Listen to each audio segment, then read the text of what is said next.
Estamos con Brian Gleason, director de Exceptional Marriage en la ciudad de Nueva York, profesor y terapeuta en corenergética en varios institutos del mundo y autor de 3 libros relacionados con el trabajo corporal, la espiritualidad y las relaciones.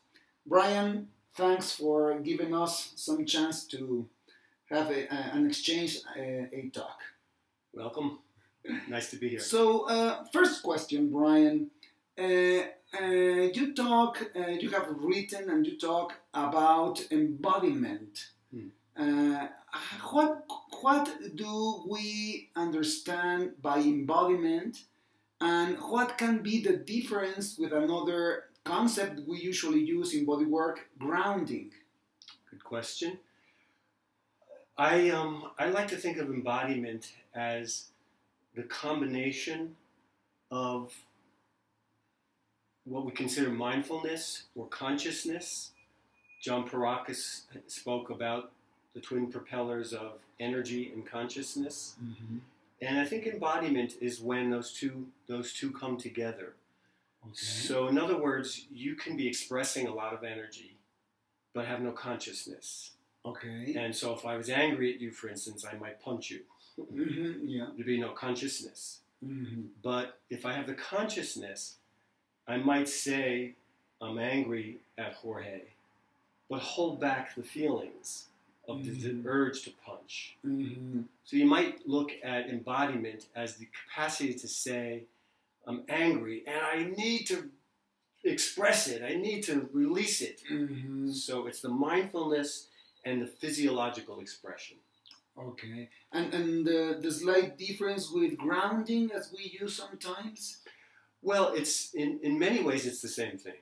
Mm-hmm. I would say that the slight difference might be that grounding, normally we think about grounding as kind of bringing ourselves grounded to the earth, like an electrical current is grounded to the earth. The human energy field is grounded to the earth. Mm-hmm. And so that's much of what we want in embodiment.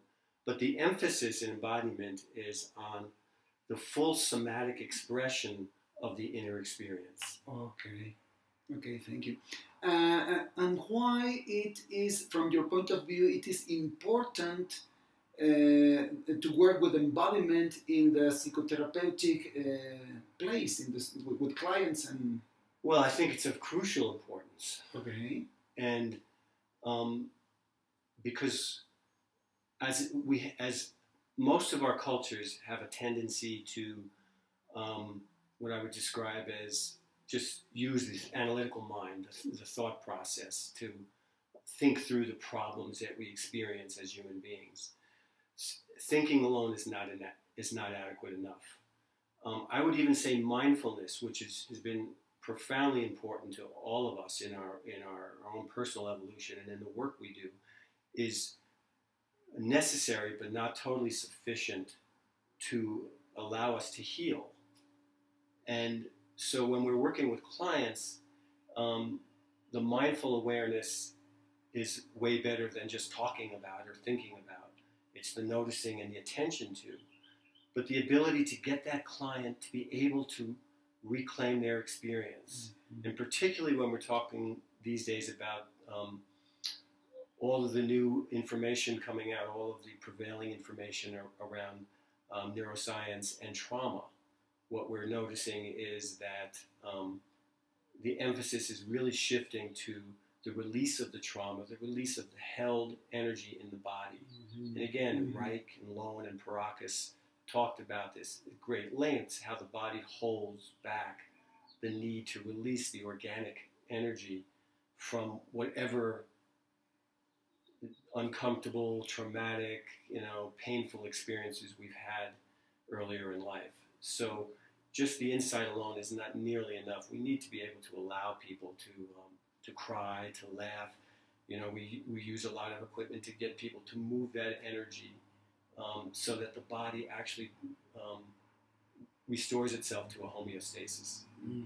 Thank you. It was very explicit. And last question: can you suggest us a intervention, kind of simple intervention with which we can help our clients to embody whatever experience is going on? Well, the simplest thing we can do, Jorge, is for us to pay attention ourselves, somatically, energetically, to what the other is experiencing. And from that place, one simple suggestion that I think we can apply all the time, I like to refer to it as amplifying, but it's essentially exaggerating whatever's happening. Mm-hmm. So whatever you see in somebody that you're working with, that looks like there's some inner experience happening, mm-hmm. invite them to make it bigger. Mm-hmm. Invite them. So if their brow is furrowed, you might have them furrow their brow more. If you feel their respiration is short, you might ask them to just contract it, yeah, and exaggerate that. Anything. If it looks like they're sad, ask them to make the sadness bigger. Mm-hmm. And the three keys there are work with sound, okay, breath, okay, and movement. Okay. So those three things together,